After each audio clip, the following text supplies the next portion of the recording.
मुख्यमंत्री योगी आदित्यनाथ के नेतृत्व में मंगलवार को कैबिनेट बैठक हुई, जिसमें कुल 16 प्रस्ताव पेश किए गए। इसमें से 15 प्रस्ताव पास हो गए हैं, जबकि कृषि से संबंधित एक प्रस्ताव स्थगित कर दिया गया, जिसकी जानकारी कैबिनेट मंत्री सुरेश खन्ना ने मीडिया को संबोधित कर दी।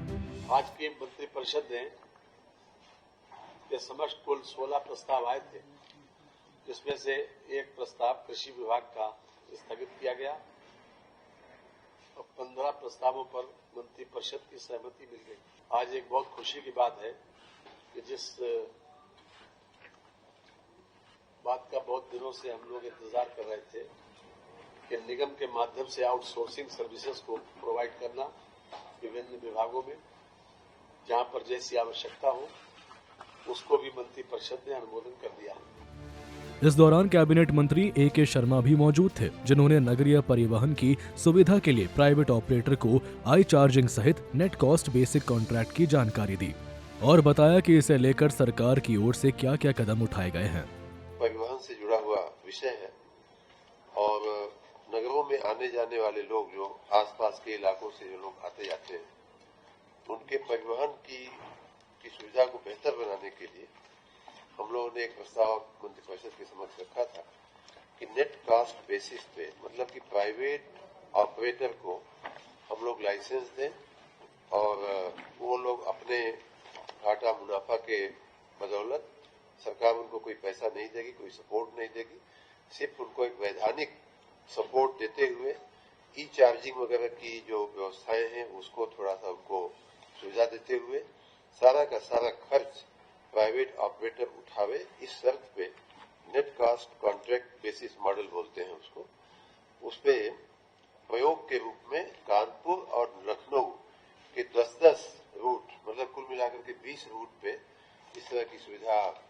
करने का हम लोगों का मंशा है और उसे माननीय मंत्रिपरिषद ने मंजूरी दिया है। आपको मैं भी बता दूं कि वर्तमान में 15 नगर निगमों में 743 ई बसों का संचालन हो रहा है और ये जो बसें बनेंगी, कुल कानपुर में 10 रूट और लखनऊ में 10 रूट, इस प्रकार 20 रूट पे ये बसें चलेगी। मीडिया को संबोधित करने के दौरान कैबिनेट मंत्री सुरेश खन्ना ने आउटसोर्सिंग सेवा निगम से जुड़े प्रस्ताव की भी जानकारी दी और कहा कि अगर इस दौरान किसी तरह की अनियमितता पाई जाती है तो सख्त कार्रवाई की जाएगी। उत्तर प्रदेश आउटसोर्स सेवा निगम की कंपनीज एक्ट 2013 के सेक्शन 8 के अंतर्गत एक public limited company non profitable का जो गठन किया गया है, उसी के तहत उत्तर प्रदेश सरकार के विभिन्न विभागों तथा संस्थाओं में आउटसोर्सिंग के माध्यम से कार्मिकों की सेवाएं जो दी जा रही हैं, उसको बेहतर बनाने के लिए आज मंत्रिपरिषद के समक्ष एक प्रस्ताव आया है। इसमें विशेष बात यह है कि नियमित पदों के अगेंस्ट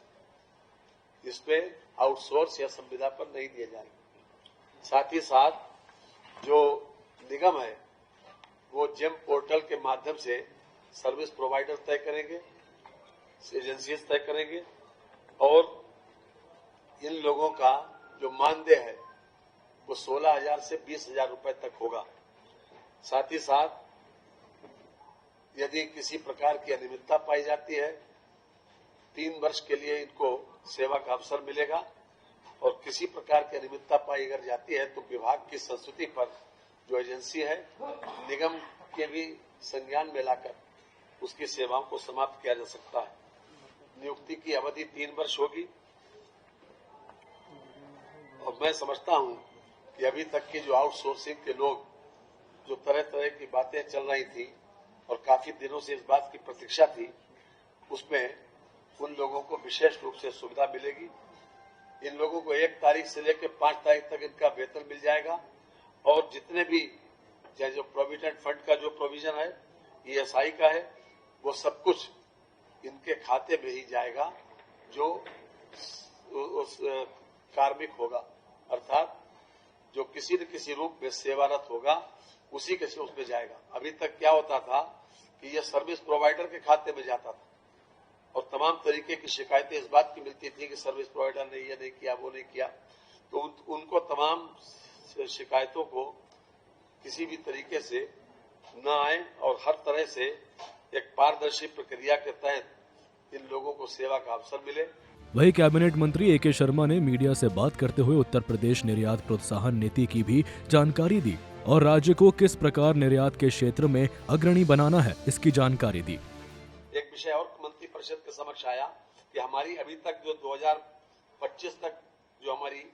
निर्यात प्रोत्साहन नीति थी, आज मंत्री परिषद ने एक अन्य प्रस्ताव के माध्यम से जो सहमति दी है, उत्तर प्रदेश निर्यात प्रोत्साहन नीति 2025 से 30 तक।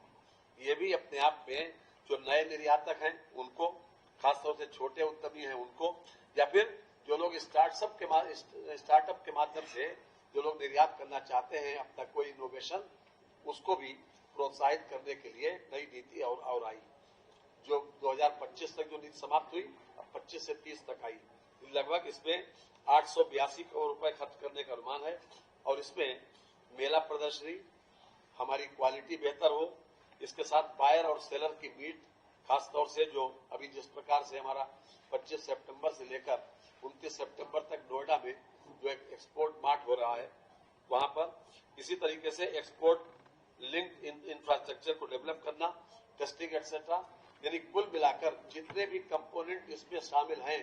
उन सारी चीजों को आगे बढ़ाना। हर तरह से इस बात के लिए हम आगे बढ़ना कि जो हमारे एक्सपोर्टर्स की मांग है, उनकी हम किसी न किसी रूप में पूर्ति कर सके और अपने लोगों को प्रोत्साहित कर सके। योगी सरकार की कैबिनेट बैठक की फैसलों की बात करें तो इसमें प्रमुख उत्तर प्रदेश आउटसोर्स सेवा निगम गठन के प्रस्ताव को मंजूरी, उत्तर प्रदेश निर्यात प्रोत्साहन नीति 2025-30 को मंजूरी, नगर विकास विभाग के प्रस्ताव को मंजूरी, कानपुर और लखनऊ के लिए 100 नई ई बसें खरीदने के प्रस्ताव को मंजूरी, लखनऊ और कानपुर में 10-10 रूटों पर ई बसों के संचालन को मंजूरी, उत्तर प्रदेश औद्योगिक निवेश और रोजगार प्रोत्साहन नीति 2022 के प्रस्ताव पर मुहर, स्टाम्प विभाग को सरकारी विभाग घोषित करने का औपचारिक प्रस्ताव पास, आईटी विभाग के तहत उत्तर प्रदेश इलेक्ट्रॉनिक घटक विनिर्माण नीति 2025 को मंजूरी, पैतृक संपत्ति बंटवारे के लिए रजिस्ट्री 5,000 रुपए के शुल्क पर किए जाने के संबंधी प्रस्ताव और वाराणसी में दिव्यांगजन सशक्तिकरण के लिए नया केंद्र की स्थापना है।